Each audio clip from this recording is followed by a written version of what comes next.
ದಿಢೀರ್ ಅಂತ ದುಡ್ಡು ಬರಬೇಕು ಅಥವಾ ಬರ್ತಾ ಇರುವಂತ ದುಡ್ಡು ನಿಲ್ತಾ ಇರೋದಿಲ್ಲ. ಇದು ಪ್ರಧಾನವಾಗಿ ಹಣಕ್ಕೆ ಸಾಕಷ್ಟು ಒತ್ತನ್ನು ಕೊಡ್ತೀವಿ. ಪ್ರತಿಯೊಬ್ಬರ ಹತ್ರನೂ ಅದಿದ್ರೇನೆ ಕೆಲಸ ಆಗುವಂಥದ್ದು. ಈ ಹಣನೂ ಅಷ್ಟೇ ಮಾತಾಡಲ್ಲ, ಮೌನವಾಗಿ ಅದ್ರ ಕೆಲಸ ಅದು ಮಾಡ್ತಾ ಇರುತ್ತೆ.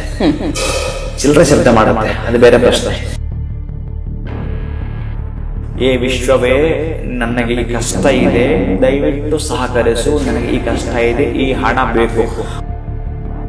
ಈ ಸಂಖ್ಯೆಯನ್ನು ಬರದಾದ ಮೇಲೆ ಅದರ ಮೇಲೆ ನೀವು ಕೈ ಹಿಡ್ಕೊಂಡು ಒಮ್ಮೆ ಕಣ್ಣು ಮುಚ್ಚಿಕೊಂಡು 30 ಸಲ ಬರೆದು ಬಿಡಿ. ನಮಸ್ಕಾರ, ಶುಭ ಸಂಜೆ ಪ್ರೀತಿಯ ವೀಕ್ಷಕರೆಲ್ಲರಿಗೂ ಸಂಕಲ್ಪ ಸುದ್ದಿ ಕಾರ್ಯಕ್ರಮಕ್ಕೆ ಆತ್ಮೀಯ ಪ್ರೀತಿಯ ಸ್ವಾಗತ ಹೇಳ್ತಾ ಇರೋದು ನಾನು Anusha. So first time channel ವೀಕ್ಷಿಸ್ತಿದ್ದೀರಾ ಅಂತಂದ್ರೆ ಈಗಲೇ ನಮ್ಮ ಚಾನೆಲ್ನ ಸಬ್ಸ್ಕ್ರೈಬ್ ಮಾಡಿ, ನಮ್ಮ ವಿಡಿಯೋಸ್ನ ಲೈಕ್ ಮಾಡಿ. ಏನೋ ಕಾರ್ಯಕ್ರಮದಲ್ಲಿ ನಮ್ಮ ಜೊತೆಲಿದ್ದಾರೆ ಸ್ಪಿರಿಚುವಲ್ ಗುರು ಡಾಕ್ಟರ್ ವಿಷ್ಣುದತ್ತ ಗುರುಜಿಯವರು. ಗುರುಗಳನ್ನ ಕಾರ್ಯಕ್ರಮಕ್ಕೆ ಬರ್ಮಾಡ್ಕೊಳ್ಳೋಣ. ನಮಸ್ತೆ ಗುರುಗಳೇ, ಕಾರ್ಯಕ್ರಮಕ್ಕೆ ಭಕ್ತಿಯ ಸ್ವಾಗತ. ಸೊ ಪ್ರತಿ ಬಾರಿ ಯೋಚನೆ ಮಾಡ್ತಾ ಇರ್ತೀನಿ, ಯಾವ ವಿಚಾರದ ಬಗ್ಗೆ ಮಾತಾಡೋಣ, ಇದನ್ನ ಮಾತಾಡೇ ಇಲ್ಲ, ಇದನ್ನ ಕೇಳೋಣ ಅಂತ. ಆದ್ರೆ ಇದೊಂದು ವಿಚಾರ ಮಾತ್ರ ಎಷ್ಟು ಸರಿ ನಾನು ಕೇಳಿದ್ರು ನಮ್ಮ ವ್ಯೂವರ್ಸ್ಗೂ ಕೂಡ ಇಷ್ಟ ಆಗುವಂತ ವಿಚಾರವನ್ನ ಇವತ್ತು ನಾನು ಕೇಳ್ತಾ ಇದ್ದೀನಿ. ದಿಢೀರ್ ಅಂತ ದುಡ್ಡು ಬರಬೇಕು ಅಥವಾ ಬರ್ತಾ ಇರುವಂತ ದುಡ್ಡು ನಿಲ್ತಾ ಇರೋದಿಲ್ಲ. ಇದು ಪ್ರಧಾನವಾಗಿ ಹಣಕ್ಕೆ ಸಾಕಷ್ಟು ಒತ್ತನ್ನು ಕೊಡ್ತೀವಿ. ಪ್ರತಿಯೊಬ್ಬರ ಹತ್ರನೂ ಅದಿದ್ರೇನೆ ಕೆಲಸ ಆಗುವಂಥದ್ದು. ಅದಕ್ಕೆ ತುಂಬಾ ರೆಮಿಡೀಸ್ ಮಾಡ್ಕೊಂಡಿರ್ತಾರೆ, ಆಗಿರೋದಿಲ್ಲ. ಅಟ್ಲೀಸ್ಟ್ ಇವಾಗ ಒಂದು ಕಾರ್ತಿಕ್ ಮಾಸದಲ್ಲಾದ್ರೂ ಟ್ರೈ ಮಾಡೋಣಪ್ಪ, ಏನಾದರೂ ಚೇಂಜ್ ಮಾಡ್ಕೊಂಡ್ರೆ ಇವಾಗ ನಮ್ಮ ಟೈಮ್ ಚೇಂಜ್ ಆಗಿದೆಯೋ ನೋಡೋಣ. ಸೊ ಯಾವ ರೆಮಿಡಿ ಫಾಲೋ ಮಾಡೋದ್ರಿಂದ ದಿಢೀರ್ ಅಂತ ನಮಗೆ ಹಣ ಬರೋದಕ್ಕೆ ಅಥವಾ ಹಣ ಫ್ಲೋ ಆಗೋದಕ್ಕೆ ಸಾಧ್ಯ ಆಗುತ್ತೆ ಗುರುಗಳೇ? ಏನು ಮಾಡ್ಕೊಳ್ಬೇಕಾಗತ್ತೆ? ಓಂ ವಿಶ್ವಸ್ಮೈ ನಮಃ. ಪ್ರೀತಿಯ ಬಂಧುಗಳೇ, ಇದನ್ನು ಮೌನವಾಗಿ ಮಾಡಬೇಕು. ಇದನ್ನು ಒಬ್ಬರೇ ಇದ್ದು ಮಾಡಬೇಕು. ಯಾರೂ ಈ ಹಣನೂ ಅಷ್ಟೇ ಮಾತಾಡಲ್ಲ, ಮೌನವಾಗಿ ಅದ್ರ ಕೆಲಸ ಅದು ಮಾಡ್ತಾ ಇರುತ್ತೆ. ಚಿಲ್ಲರೆ ಶಬ್ದ ಮಾಡುತ್ತೆ, ಅದು ಬೇರೆ ಪ್ರಶ್ನೆ. ಅದಕ್ಕೆ ಈ ಚೀಪ್ ಮೆಂಟಾಲಿಟಿ, ಈ ಸಣ್ಣತನ ಇರಬಾರದು. ನೀವು ಎಷ್ಟು ಸಲ ನಷ್ಟ ಆದ್ರೂ ದೊಡ್ಡ ತಲೆ ಇಟ್ಕೊಳ್ಳಿ, ಬೆಳಿಲಿಕ್ಕೆ ಸಾಧ್ಯವಿದೆ. ಈ ಏನೋ ಹೇಳ್ತಾರಲ್ಲ, ಆಸೆ ನೀಗಿಸೋದು ಚಿನ್ನ, ಆಸೆ ನೀಗಿಸೋದು ಚಿನ್ನ, ಹಸಿವು ನೀಗಿಸೋದು ಅನ್ನ.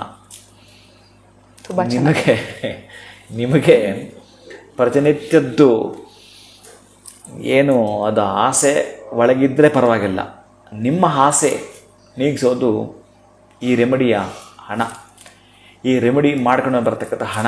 ಅದಕ್ಕಾಗಿ ಏನು ನೀವು ಮಾಡ್ಕೊಳ್ತೀರೋ ಪ್ರಮುಖವಾದ ಘಟ್ಟ ಈ ಒಂದು ಶಿವನ ಸಿಂಬಲ್ ನೋಡಿದ್ದೀರಲ್ಲ, ಅಂದರೆ ಹಣೆ ಮೇಲೆ ಇಟ್ಕೊಳ್ಳೋದು 3 ಲೈನ್ಸ್. ಆ 3 ಯಾವತ್ತಾದ್ರೂ ನೀವು ಬರೆದಿಟ್ಕೊಂಡ್ರೆ ಅದನ್ನು ಮಾತಾಡೋಣ. ಬಹಳ ವಿಶೇಷವಾಗಿರ್ತಕ್ಕಂಥದ್ದು. ಏನದು ಅಂತ ಯಾವುದನ್ನು ಸೂಚನೆ ಕೊಡುತ್ತೆ ಅಂತ ನೀವೊಂದು ದಿವಸ ಕೇಳಿದರೆ ಅದನ್ನು ಮಾತಾಡೋಣ. ಈಗ ಸದ್ಯಕ್ಕೆ ಇವ್ರದ್ದು ಇದು ಕೊಡೋಣ. ದಿಢೀರ್ ಅಂತ ಹಣ ಬರಬೇಕು. ಅಲ್ಲ ಪಾಪ, ನನಗೆ ಯಾರೋ ಈಗ ನೀವು ಹೇಳಿದ್ದಕ್ಕೆ ನಾನು ಈಗಂದಕ್ಕೆ ಜ್ಞಾಪಕ ಬಂತು. ಒಮಾನ್ ದೇಶದಲ್ಲಿದ್ದಾರೆ, ಒಮಾನ್ ಕಂಟ್ರಿಯಲ್ಲಿ. ಪಾಪ ಅವ್ರು ಬಂದರೆ ಏನು ಇಷ್ಟು ಹೊತ್ಕೊಂಡ್ಬರ್ತಾನೆ ಪಾಪ ಆತ. ನನಗೆ ಏನದು ಖರ್ಜೂರ ಆ್ಯಂಡ್ ಡ್ರೈ ಫ್ರೂಟ್ಸಿಂದ ಹಿಡಿದು ಎಷ್ಟು ಪದಾರ್ಥಗಳು ತರ್ತಾರೆ ಅಂತಂದರೆ, ಮಕ್ಕಳಿಗೆಲ್ಲ ಹಂಚಿಗುರುಗಳಂತೆ ಚಾಕ್ಲೇಟ್ ಒಂದಷ್ಟು ತರ್ತಾರೆ ಪಾಪ ಅವರು. ಒಮಾನ್ ದೇಶದಲ್ಲಿರ್ತಕ್ಕಂಥವ್ರು ಬಹಳ, ಅವರು ಎಷ್ಟು ಅಂತಂದರೆ 1 ತಾಸು 1.5 ತಾಸು ಪೂಜೆ ಕುಳಿತುಕೊಳ್ತಾರೆ. ಬೆಳಗ್ಗೆ ಸಂಜೆ ಕೂಡ. ಭಾಸ್ಕರ್ ಭಟ್ ಅಂತ ಅವರು ಈ ಪ್ರಶ್ನೆ ಕೇಳಿದ್ರು. ನೆಕ್ಸ್ಟ್ ಅದನ್ನು ನೀವು ಬರೆದಿಟ್ಕೊಂಡು, ಗುರುಗಳೇ ನಿಮ್ಮ ಇವ್ರಿಗೆ ಹೇಳಿ ಈ ಪ್ರಶ್ನೆಗೆ ನಾನು ಕೇಳ್ತಾ ಇದ್ದೀನಿ, ಇದಕ್ಕೆ ನೀವು ಜನಗಳು ಗೊತ್ತಾಗಲಿ, ನನಗೆ ಇದಕ್ಕೆ ಉತ್ತರ ಬೇಕು ಅಂತಂದರು. ಬಹುಶಃ ತುಂಬ ದಿನಗಳಾಯ್ತು ಅವರೆಲ್ಲ ಮರೆತಿದ್ದೆ. ಇದ್ರ ಮುಖಾಂತರ ನೀವು ನೆನಪು ಮಾಡಿಸಿದ್ರಿ, ಒಳ್ಳೆಯದಾಯಿತು. ಈ ಶಿವ ಇಟ್ಕೊಂಡಿರ್ತಕ್ಕಂತಹ ಈ ಅಡ್ಡಗೆರೆಗಳ ಯಾವುದರ ಪ್ರತೀಕ?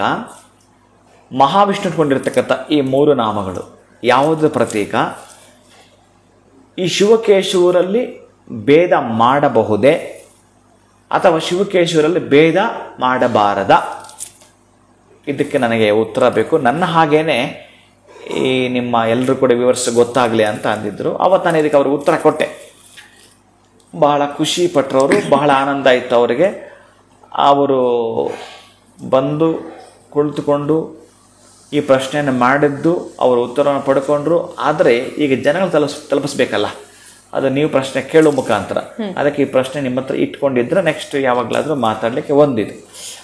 ಆಮೇಲೆ ಏನದು ಅದು ಪುಂಡ್ರಗಳು, ಊರ್ಧ್ವ ಪುಂಡ್ರ ಅಂತ ಕರೀತಾರೆ ಅದನ್ನು. ಅದು ಏನು ಅಂತ ಈಗ ನೀವು ಕೇಳಿದ್ದ ರೆಮಿಡಿಗೆ ಮಾತ್ರ ಬರ್ತೀನಿ ನಾನು. ಈ ಶಿವನಿಗೆ ಸಂಬಂಧಪಟ್ಟ ವಿಭೂತಿಯ 3 ಗೆರೆಗಳನ್ನು ನೀವು ಪುಸ್ತಕ ಕೊಟ್ಟರೆ ನಾನು ಬರದೇ ತೋರಿಸ್ತೀನಿ.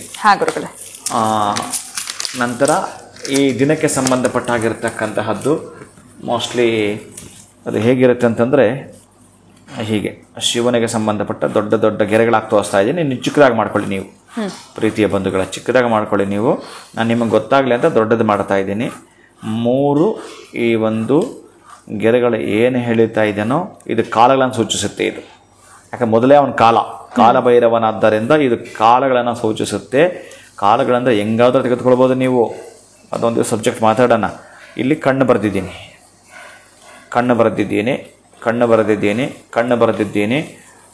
ಇಲ್ಲಿ 333 ಬರೆದಿದ್ದೇನೆ ಪ್ರೀತಿಯ ಬಂಧುಗಳೇ. ಮತ್ತು ಈ ಎಂಡಲ್ಲಿ ಲೈನ್ಗಳು, ಶಿವನ ಕಾಲಗಳು, ಪ್ರಾತಃ ಕಾಲ, ಮಧ್ಯಾಹ್ನ ಕಾಲ, ಸಾಯಂಕಾಲ, ಪ್ರಾತಃ ಕಾಲ, ಮಧ್ಯಾಹ್ನ ಕಾಲ, ಸಾಯಂಕಾಲ, ಇವು ಪ್ರೀತಿಯ ಬಂಧುಗಳೇ. ಮತ್ತೆ ಕಣ್ಣು ಬರೆದಿದ್ದೇನೆ ಪ್ರೀತಿಯ ಬಂಧುಗಳೇ. ವಿಭೂತಿ ಧಾರಣೆ ಬರೆದಿದ್ದೀರಿ, 333 ಬರೆದಿದ್ದೀರಿ. ಯಾರಿಗೂ ಹೇಳಬಾರ್ದು. ಇದನ್ನು ನೀವು 30 ಸಲ ಬರೀಬೇಕು. 30 ಸಲ ಬರೆಯೋದು, ಆ ಪೆನ್ನು ಪುಸ್ತಕ ಹಲ್ಲೆ ಹಿಡೋದು. ಈ ವಿಶ್ವ ನನಗೆ ಇಷ್ಟು ಹಣ ಕೊಟ್ಟಿಲ್ಲ, ಅದ್ಯಾಕೆ ಹೇಳ್ತೀರಿ ಕೊಟ್ಟಿದೆ ಅಂತ. ಏ ವಿಶ್ವವೇ, ನನಗೆ ಈ ಕಷ್ಟ ಇದೆ, ದಯವಿಟ್ಟು ಸಹಕರಿಸು, ನನಗೆ ಈ ಕಷ್ಟ ಇದೆ, ಈ ಹಣ ಬೇಕು.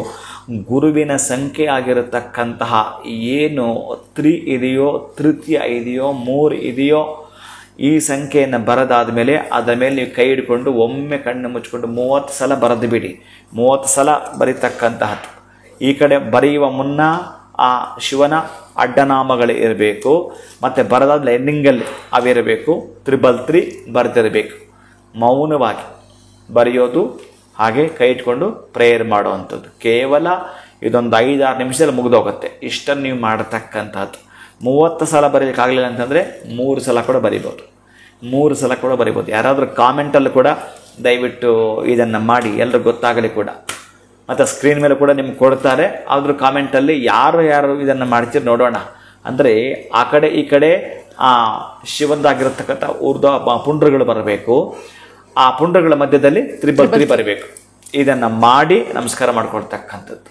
ಶಿವನ ವಿಭೂತಿ ಈ ಕಡೆ ಆ ಕಡೆ ಮಧ್ಯದಲ್ಲಿ 333 ಇರಬೇಕು. ಅದರ ಮೇಲೆ ಕೈ ಇಟ್ಕೊಂಡು ಪ್ರೇಯರ್ ಮಾಡೋದು. ಇಷ್ಟು ಮಾಡ್ತಾ ಇನ್ನು ನಿಮಗೆ ಸಂಬಂಧಪಟ್ಟ ವ್ಯವಹಾರ ವ್ಯಾಪಾರ ತಿಳಿದುಕೊಳ್ಳಿ. ನಿಮ್ಗೆ ಯಾರಾದರೂ ಕೊಡಬೇಕಾ ಅವ್ರನ್ನ ನೆನಪು ಮಾಡ್ಕೊಳ್ಳಿ. ನಿಮಗೆ ಹಣ ಬರುತ್ತೆ ಅನ್ನೋದನ್ನು ನೀವು ಪರೀಕ್ಷೆ ಮಾಡಿ ನನಗೆ ತಿಳಿಸಿ ಪ್ರೀತಿಯ ಬಂಧುಗಳೇ. ಖಂಡಿತ ಗುರುಗಳೇ. ಏನಾದರೂ ಇಂಥದ್ದೇ ಬಣ್ಣದ ಪೆನ್ನ ಬಳಸಬೇಕು, ಅದೇನಾದರೂ ಇದೆಯಾ ಗುರುಗಳೇ? ನಿಮಗೆ ಯಾವುದು ಸಿಗುತ್ತೋ ಅದನ್ನು ತೆಗೆದುಕೊಂಡು ಮೊದಲು ಶ್ರದ್ಧೆ ಭಕ್ತಿಯಿಂದ ಮಾಡೋದು ಅಷ್ಟೇ ನಿಮಗೆ ಬೇಕು. ಪೆನ್ನು ಪೇಪರ್ ಯಾವ್ದು ಬೇಕಾದ್ರೂ ತೆಗೆದುಕೊಳ್ಳಿ. ಖಂಡಿತ ಗುರುಗಳೇ. ಈ ಒಂದು 333 ಅನ್ನುವಂಥದ್ದನ್ನ ಜ್ಞಾಪಕ ಇಟ್ಕೊಂಡು, ಜೊತೆಗೆ ಶಿವನ ರೀತಿ 3 ಗೆರೆಗಳನ್ನು ನಾವು ನೆನಪಲ್ಲಿ ಇಟ್ಕೊಂಡು ಇದನ್ನು ಪ್ರತಿನಿತ್ಯ ಮಾಡೋದ್ರಿಂದ ದಿಢೀರಂತ ಹಣ ಪ್ರವೇಶ ಆಗುವಂಥದ್ದು ಅಥವಾ ವ್ಯಾಪಾರಗಳಲ್ಲಿ ಅಭಿವೃದ್ಧಿಯನ್ನು ಕಾಣುವಂಥದ್ದು, ನಾವು ಏನು ಸಂಕಲ್ಪ ಮಾಡ್ಕೊಳ್ತೀವಿ ಅದು ನೆರವೇರುತ್ತೆ ಅನ್ನೋದ್ರ ಬಗ್ಗೆ ತಿಳಿಸ್ಕೊಟ್ರಿ. ಧನ್ಯವಾದಗಳು. ನಮಸ್ಕಾರ. ಹರೇ ಶ್ರೀನಿವಾಸ. ಖಂಡಿತವಾಗ್ಲೂ ಪ್ರತಿಯೊಬ್ಬರಿಗೂ ಇವತ್ತಿನ ವಿಡಿಯೋ ಇಷ್ಟ ಆಗಿರುತ್ತೆ. ಯಾಕಂದ್ರೆ ದಿಢೀರಂತ ಹಣ ಪ್ರವೇಶ ಆಗಲಿ ಅಂತ ಸಾಕಷ್ಟು ರೀತಿಯಾಗಿರುವಂಥ ಪ್ರಯತ್ನಗಳನ್ನ ಪಡ್ತಿರ್ತೀರಾ. ಇನ್ನು ಈ ಒಂದು ರೆವಿನ್ಯೂನ ಫಾಲೋ ಮಾಡೋದ್ರಿಂದ ಶೀಘ್ರವಾಗಿ ಹಣ ಬಂದು ತಮ್ಮ ಹತ್ರ ಸೇರುತ್ತೆ ಅಂತ ಹೇಳ್ತಾ ವಿಡಿಯೋನ ಮುಗಿಸುವಂಥ ಸಮಯ ಆಗಿದೆ. ನಮಸ್ಕಾರ.